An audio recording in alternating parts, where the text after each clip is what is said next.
Very warm welcome to our learners, and today the topic of my talk is epigenetics and cell differentiation.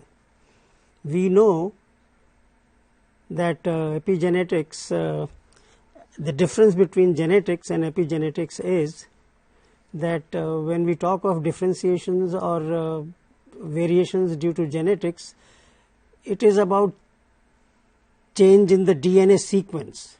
But when we talk of epigenetics and it is causing some phenological differences in the morphology of an organism, it is without any change in the sequence of the DNA.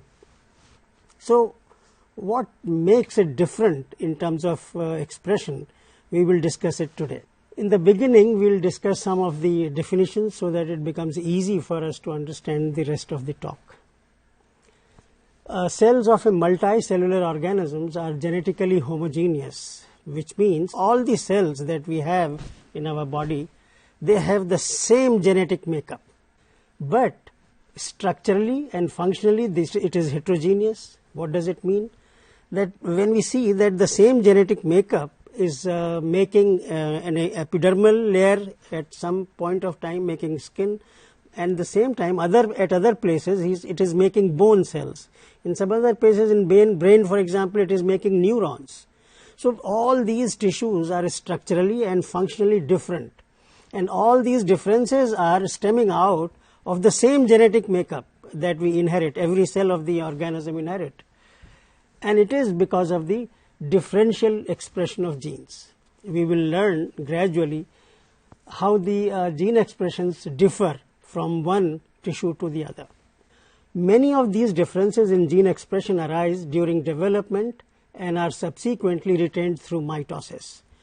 So when these epigenetic changes occur in the genome, then they are stable changes. Whatever changes they bring in terms of gene expression, they remain as such and are transmitted from one generation of the cell to the next through the process of cell division called mitosis, or this is also called equational division. Stable alterations of this kind are said to be epigenetic because they are heritable in the short term but do not involve mutations of the DNA itself. We have already said that the epigenetic changes do not involve changes in the sequence of the DNA. Epigenetics refers to the study of changes in the regulation of gene activity and expression that are not dependent on DNA sequence. You see, we have to understand first the basic premise of genetic diversity or the genetic makeup of an organism is that whatever we have inherited, it remains constant throughout the life cycle of an organism. Each nucleotide remains at its own place. There is no change in the DNA sequence. While epigenetics often refers to the study of single or a set of genes, but epigenomics deals with the global analysis of the epigenetic changes across the entire genome. So we have been saying the same thing again and again, that the genetic mechanism involves the primary DNA sequence and changes of mutations in this sequence. This is called genetics or genetic mechanism of the changes. Whereas epigenetics mechanisms do not involve a change in the DNA sequence. And epigenetic regulations involves the modification of DNA and proteins associated with DNA, which results in the changes to the conformation of DNA and accessibility factor. Here I would like to show you a cartoon of basic internal organization of a eukaryotic cell. You see, here we have a cross section of a cell. This is nucleus, these are cell organelles, and from the chromosome, this is one of the chromosome, and chromosome is highly compact structure, but when it has to express itself in terms of gene expression, then it relaxes itself, it opens up and allows various proteins and other transcription factors to interact with the DNA, and which eventually lead to the gene expression. So this is a chromosome, and one thread of it is composed of smaller units which are called nucleosomes. These are nucleosomes, and what is one nucleosome is that about 146 nucleotides long DNA wraps around the 8 basic proteins which are called histones.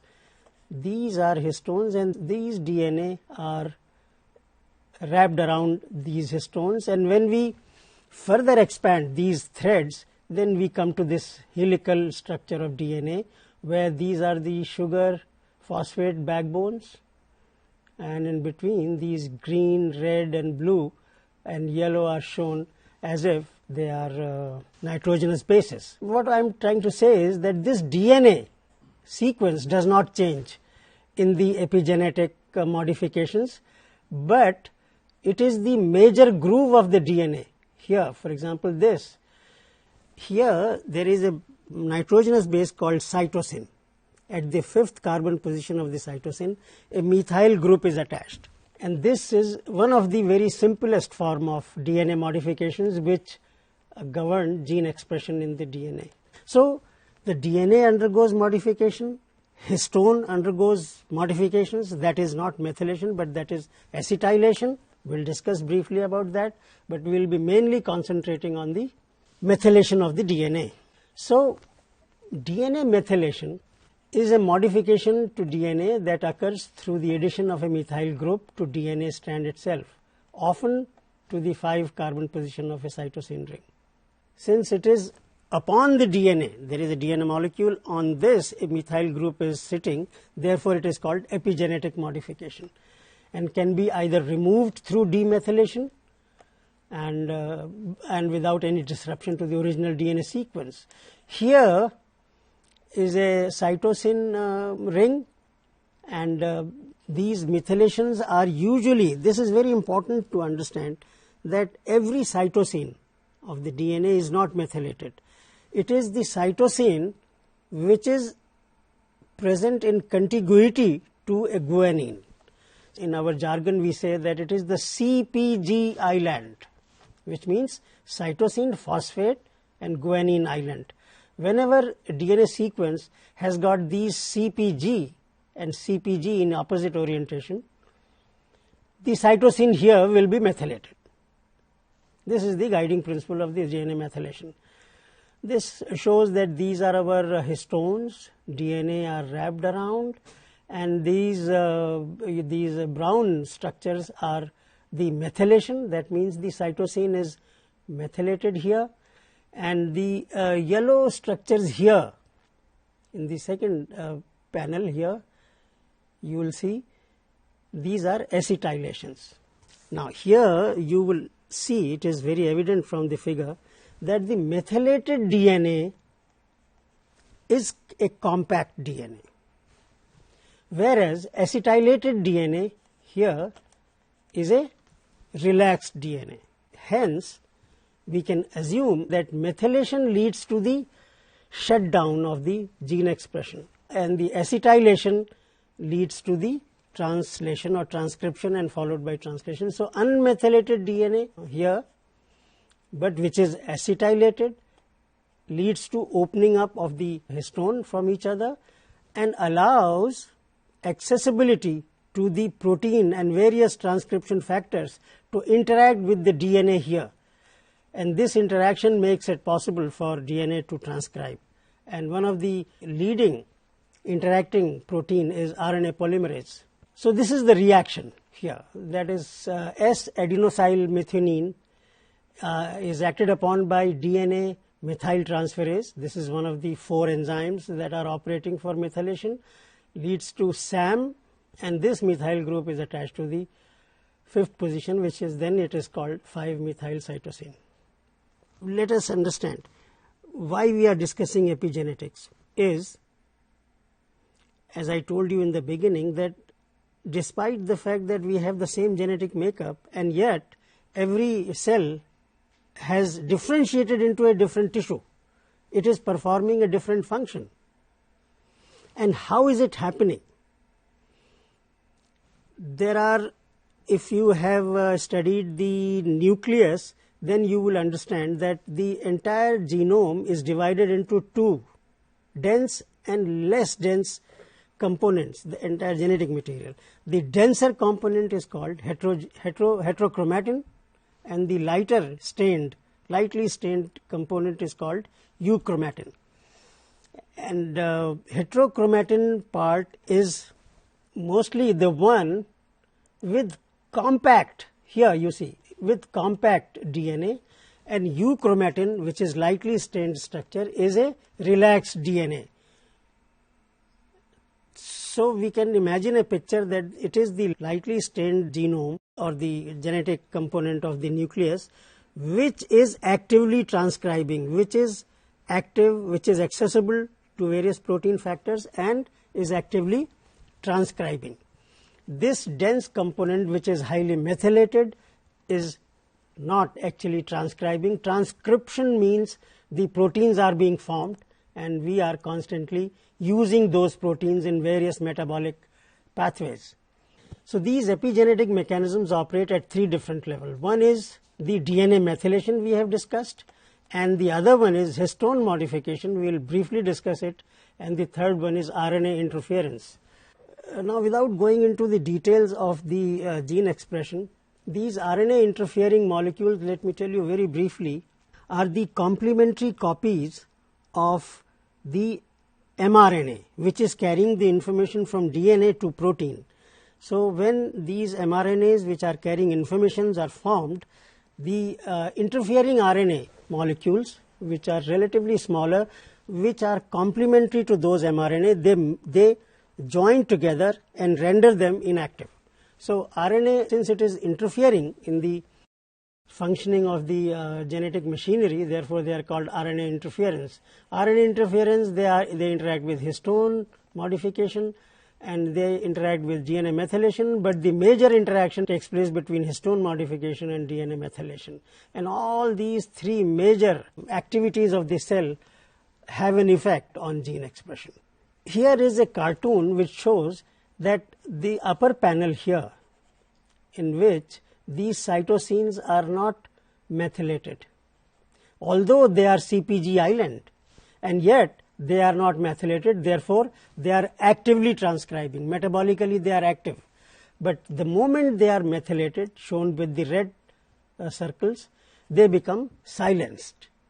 Now these are, I was telling you, DNA methylation, histone modification, which includes acetylation and methylation, non-coding RNAs, microRNAs, which are about 22 nucleotide long mRNAs, and all these three regulate gene expression.